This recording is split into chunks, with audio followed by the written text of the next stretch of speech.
first story, a little spicy. So we all know who Matt Damon is, right? Matt Damon. Well, he and his wife, Luciana, they've been together for 23 years, which is an eternity in Hollywood. But during a recent appearance on the Howard Stern show, Matt revealed a little secret about his marriage that involves his best friend, Ben Affleck. Would it bother you if your partner was first attracted, your partner who's in the audience, your lovely wife, what if she was first attracted to your best friend before getting together with you? Matt is a better man than me. I don't know if I can handle that. But obviously it's better the fact that he didn't find that out till a little bit later. But if I knew in real time, I don't know how I'd be able to deal with that.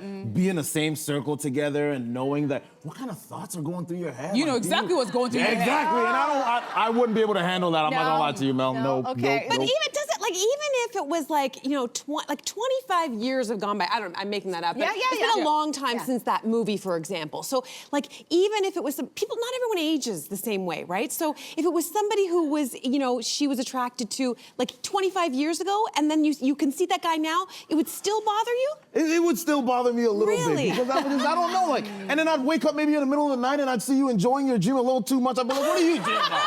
Who are you really dreaming about? Is it me or is it my boy? You know it's your best friend. Exactly. So I don't want to deal with that. Yeah, you know what? I'm with you, and this happened to me. This happened to me. And look. Listen, so I already know how I would feel about it, right? But I wasn't the wife. I was actually at dinner with my girlfriend, and she invited her husband. That's our story for another day. And so we're all hanging out, we're having a good time, and then he leans over and he goes, yeah, I told my wife that if I'd met you first, I would have hit on you instead of her. Look at that. No.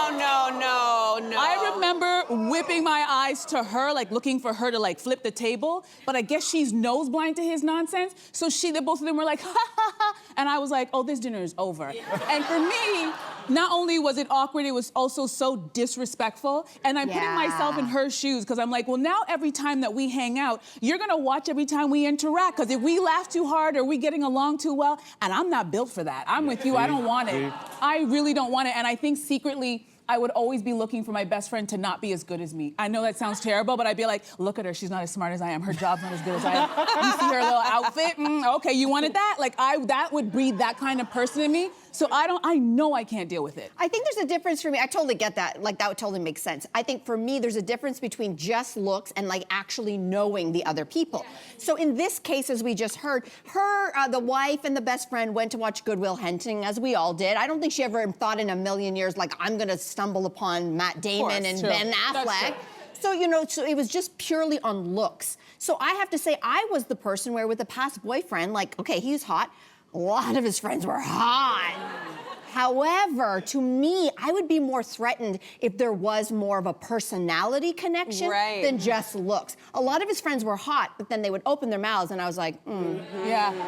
It's true. That's over. And listen, I don't want to dog on Ben Affleck in this situation, but he's got a lot of demons in his closet. He's got a lot of stuff going on. She's probably like, whew, thank God I dodged a bullet. Yeah. I did pick the right one. So I get it, but I'd be more threatened if Ryan was really into someone else's personality. In my group, then I'd be. But even from a male's perspective, you start from the appearance, and then you get to know the personality. I just wouldn't want to put myself in a scenario where, all right, they look good, and then I like the personality. No, then we're not gonna. No, I get that. You're just opening up a door you don't want to deal with. That's true. Okay, we're gonna move on to this. You probably have an opinion on dog strollers. Everyone seems to. So, that's right. In a piece for the New York Times Magazine, one dog mom argues that pet lovers should forget the cynics and side eyes. She writes that the strollers are practical for running errands and there's nothing wrong with spoiling your pets. So what do we think of dog strollers? Yay or nay? You know what, at this point, okay, you guys don't like it. I'm a little bit nervous because I think I'd rather insult people's children than their dogs. Because dog people... Wow. No, dog people are intense. But I will say this much. I live in the downtown core, and 9 times out of 10, if you see a person pushing a stroller, there's a dog in there and not a baby, which is, you know, takes a little getting used to. But I'm gonna actually call out some of these dog owners. Now, if your dog has hip issues or they're elderly or they're blind, I understand why they're in the stroller. But I'm not talking to those people right now. I'm talking to the people where your dog can use its 4 legs. And I think some of those people are using the stroller so they don't have to deal with their dog's bad behavior.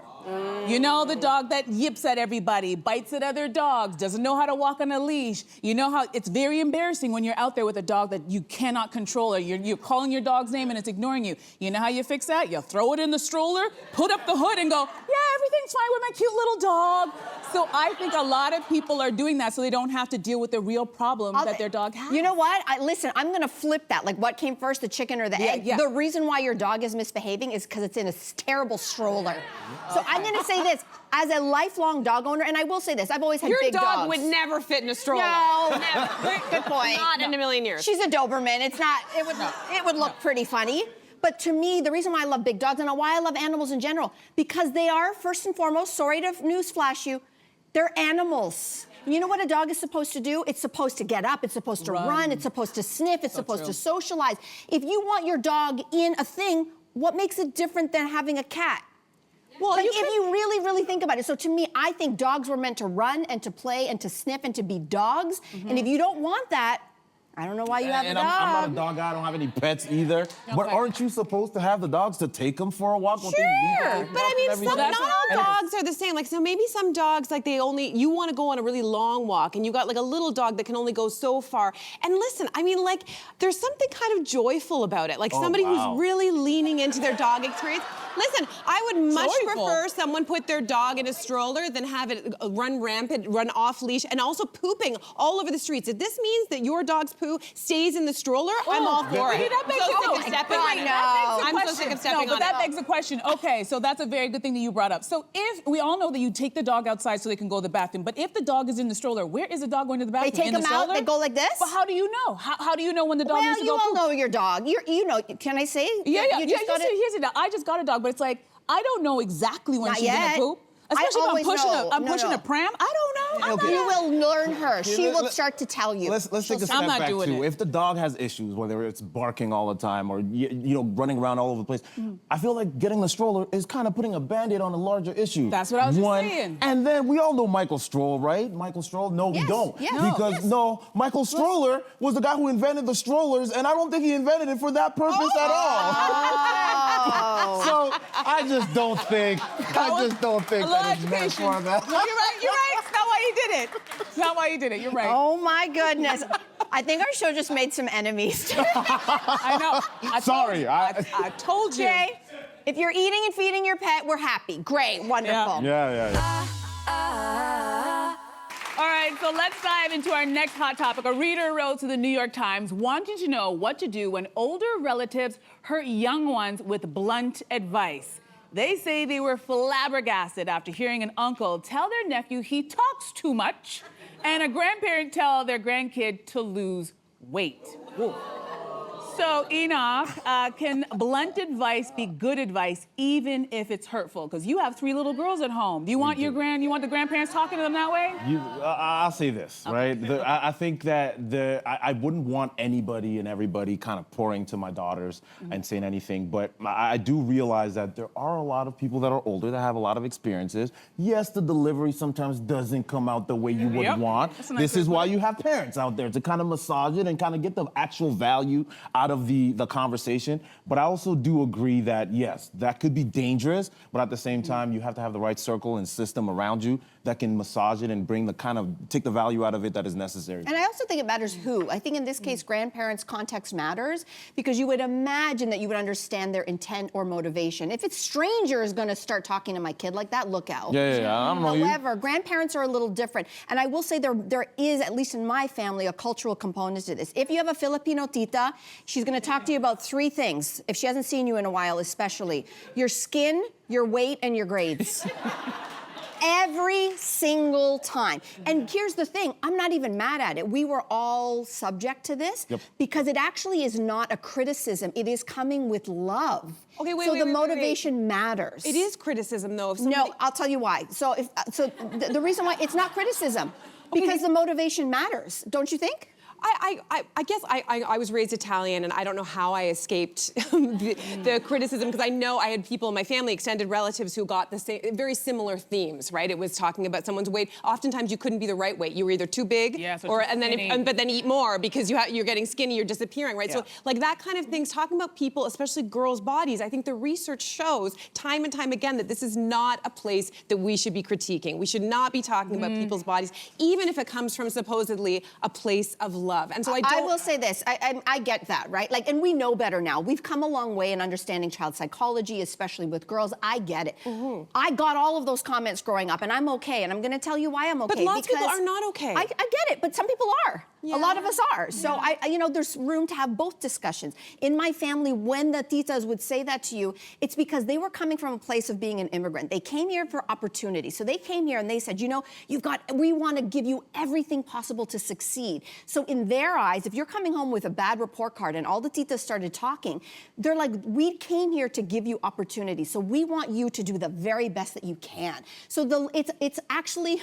Can I say this? Some of the way that they would present things was actually their love language. So I harbor no ill will. I think I think both of you are right. It can be hurtful, and we know more now. You know that one little comment from an uncle to an 11-year-old girl can stay with her well into her 30s, and then it's like that's the start of the eating disorder. We know that now. That's right. And you're also right. Sometimes those things are just said out of, and it's culture. I'm Caribbean. It is culture. You walk in the door before you take off your coat. You put on weight, and you're like, let me put my purse down first. Oh my gosh. But I will tell you this much.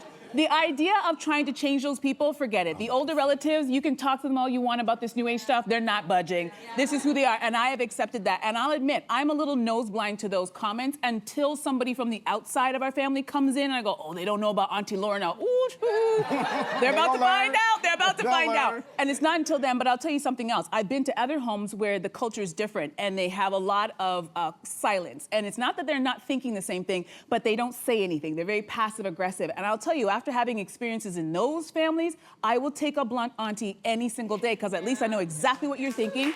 And there's a trust in family that I'm not trying to kill you. Right. I'm saying it because I love you and that's something that I've noticed. Right. And I could not imagine being with a family member who has all these thoughts and you're never seeing it, but there's this air of I think there's a way to sarcasm. I just guess, here's what I come back to is, what is the goal? If ultimately the goal, if you're just doing it because it's what was done to you and you're just continuing that trend. You want me to ask Auntie Lorna why she's asking me every time why I'm not here? I don't know if you could ever, I think it's a battle that will never be won. Sure. You're not, it's so culturally deep that it's a battle that you don't want to spend too much time, resources, energy in it. You're not going to lose it. And then also the value out of it, though, the reality is, look, these girls, or our girls at least, they're growing up in a world where we can't always protect them, right? Sure. They'll see something, or hear something from somebody else, whether it's a teacher or friend or somebody that might be extremely hurtful. I think it's a teachable lesson time as well there. It's like, okay, they said this is what they really meant, or completely reject it. Say, hey, no, that's not your portion. That shouldn't be what you know what I mean? But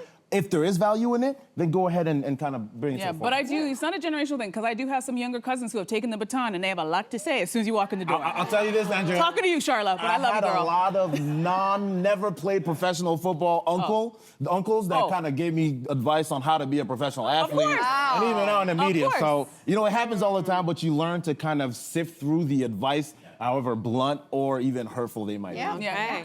Okay, we're going to move on to this. Oh, it's kind of like a little okay here. People on Reddit are sharing their oh crap realizations, things they've recently found out that they've been doing wrong for years. For instance, someone said they just learned you should close your mouth when you blow your nose. So what is a realization that came to you after many, many years of thinking? Oh, okay, this is not an oh crap. This was the other day, we have a wardrobe, we have our stylist, and I was putting on a shirt and it felt really, really weird. And I was 48 years old the day that I learned that men's and women's shirts have buttons on different sides. So if you're wondering, if you look, okay, the buttons are like the flap. Look, it's on Apple. You didn't know? See? You guys didn't know? I had no idea. So this is not an oh crap. I mean, I'll still be able to get dressed. Yeah. But I was But just you like, didn't how know. did I Why? And why? Yeah. What about you? Yeah, interesting. All right, so there's a guy named Sydney Raz who's on TikTok who has this fantastic videos, and I've learned so much from him. He has all of these things, like things I wish I knew before I was 30. I just want to show you guys a little clip to see if you knew this one.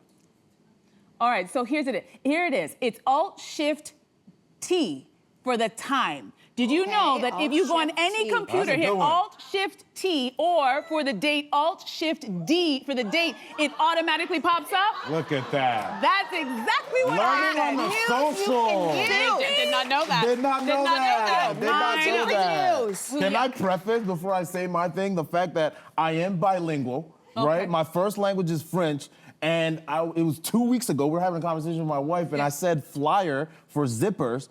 And she's like, what are you talking about, Henoc? I said, flyer, look, your flyer. A flyer? She said, it's a fly. I said, are you kidding me? No, we had like a 2-day conversation about this.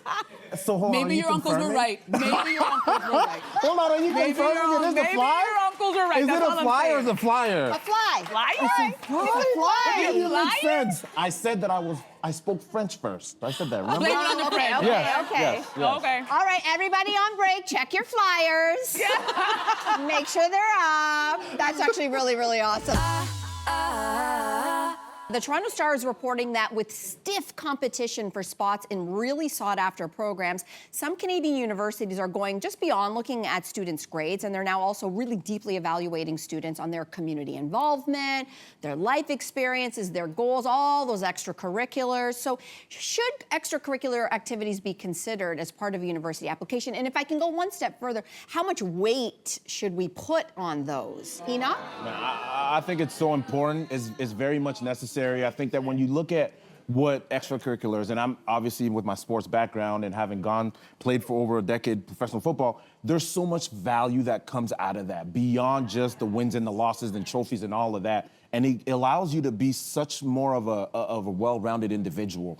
And when you can take these values that these extracurricular activities kind of bring to you, you become a better professional, regardless of the industry that you find yourself in. All these standardized tests, as hard as they might be, yes, you got to study and everything, but people become experts as passing those tests. But are they really competent professionals in their fields when they do go? Because at the end of the day, life, and these MCATs, LSATs, all of these tests, they're tough, they're challenging, yes, and you can pass it, but life always happens to everybody, right? So when life happens to you, how are you going to respond? And these extracurricular activities, I think, allow you to kind of exceed and succeed. I think you're 100% right. I just wonder what we mean by extracurriculars. And I think people automatically think sports. And I don't know, I think that it's incredibly valuable, but I think it can be many different other things. And I don't think this is arts, exactly. Yeah, so what are we talking piano about? lessons. Volunteering, like Yes, all these absolutely. different kinds of things that showcase who you are. And to me, this is nothing new. Like this is something that in the arts programs, like I had to do this in order to get into a university. I had to volunteer at a TV station, learned all the things, wrote them down, did volunteer work, all those kinds of things. I guess what I wonder is like why we're here and what's the flip side of this? Is you're just looking at marks? And how did we get to the point where we have so many people who are getting A+, and that's why we're needing this extra element like it doesn't really make a lot of sense. I'm on the opposite end of this conversation, and I'll tell you why. Because when I was in high school, I had to get a part-time job so that I could afford to do things for myself.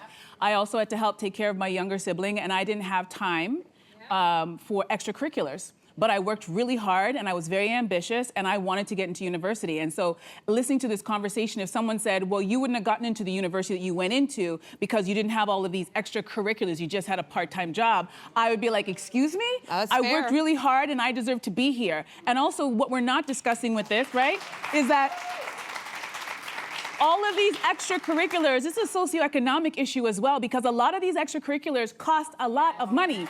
Because I do these extracurriculars now. I play tennis, I'm going to go skiing, I do lots of different things, but those things cost money. And I hear these parents talk about thousands of dollars for their kid to be a part of a soccer team or a softball team, and they're spending their entire weekend. Not all parents have that kind of time and those types of resources. And even the volunteer work, because it's like, oh, you got to volunteer. Well, how did you get into that volunteer work? Did your mom or dad know someone at that company that got you at the top of that list so you could volunteer? It's not always a fair system, so I think it's not fair to create another barrier for the kids who don't have access to be like, oh, your marks aren't enough. If you're not kayaking, well, I'm sorry, you can't get into this university. I don't think it's fair. I agree with the socioeconomic portion of things, but there's chess clubs that I think are even important. Sure. You know, lessons at school, and then school teams also, I think, allow you to kind of dive into this world that on your own you probably wouldn't have been into, just because you have to work with people around you that might not think like you, right? But you have to accomplish that same goal. I played chess, but I didn't have time for the chess club because I had a job and I had homework to do. I had other things that I had to do. So knowing how to play chess and then belonging to a club, I'm sorry, I wasn't thinking about belonging to a club. I knew how to do it. Yeah, I think this is I think you all are bringing up a lot of parts of university. The flip side of this discussion is that universities are businesses, and so part of this pipeline is a widening gap between the haves and the have-nots, and we are just widening the gap if you are leaving out the kids whose parents cannot afford all the hockey gear, all the basketball gear, going to the tournaments, and that is a reality. And a lot of universities, especially in Canada right now, because we've shut the door on so many international students, they're hurting for money. And I hate to say it, they've shown this in all the Ivy League schools in the States. Why do you think, if you take a look at the sports and the extracurriculars that matter, it's the sports that require the money to already be playing them. So why is there an emphasis on row club? What is row club giving people? What about tennis? What about golf? Even the equestrian sports. People require money because the business side is, I don't just want the kid who's doing the good marks and has the extracurriculars. I need mom and dad to also make big fat donations to the universities. Like, the pipeline is real. The flip side is that I have a daughter, we have kids that maybe one day want to, maybe should go to university, because there is also a competitive part of this in real life. The kids who have only high school diplomas versus the kids who have university degrees. Who's going to make more money in their lifetime? So the gaps are widening, the haves, the have-nots. So I think every kid should sit down, regardless of what they are doing, extracurricular or not, and everybody should have a face-to-face interview with the admissions deans. Big time. That's what I think should have it. State your case. State your case. Henoc, we love your perspective on everything, and that's why we love having you here. Thanks for coming back. Always love coming. Always good. Always Thank you.